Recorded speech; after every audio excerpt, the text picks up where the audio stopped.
Hello and welcome back to the Client Success Series.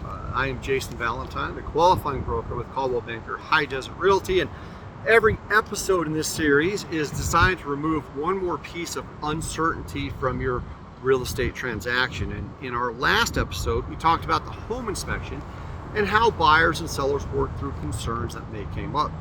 Today, we're moving to another important milestone, the appraisal. Many people confuse the appraisal with the home inspection, but they're actually serve two completely different purposes. Let's talk about why. So in today's play, we're going to be understanding what an appraisal is, why lenders require one, and what happens if the appraisal comes in differently than expected. So why this matters? Well, the appraisal isn't about whether you love the home. It isn't even about whether the home is in perfect condition. The appraisal is the lender's way of confirming that the home's value supports the amount being borrowed. Think of it this way.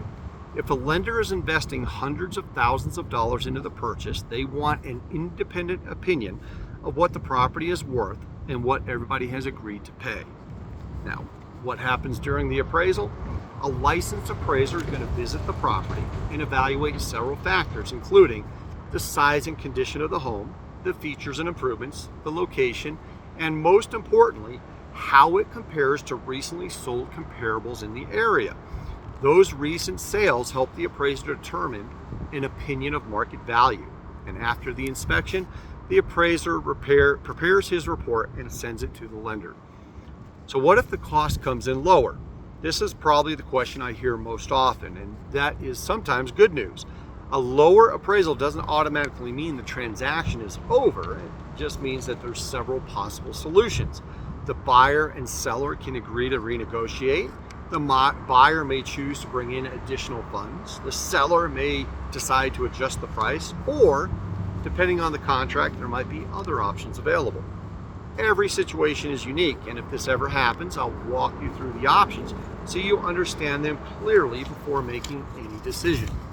So here's my advice on today's episode.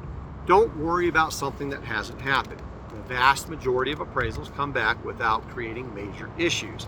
If questions do come up, remember, you're not expected to solve them on your own, and that's exactly why I'm here.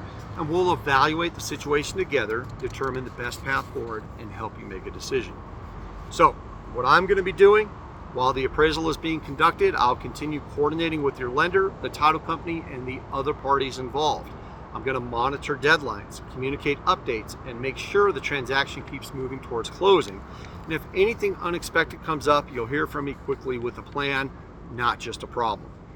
So coming up in our next episode of the Client Success Series, we're going to talk about something many people have never heard of until they're buying or selling a home, and that is going to be the title commitment.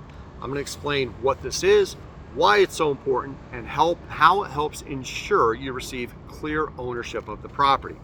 So thank you for watching another episode of the Client Success Series. I hope today's video helped remove one more piece of uncertainty from your transaction. If you have questions, don't guess, give us a call.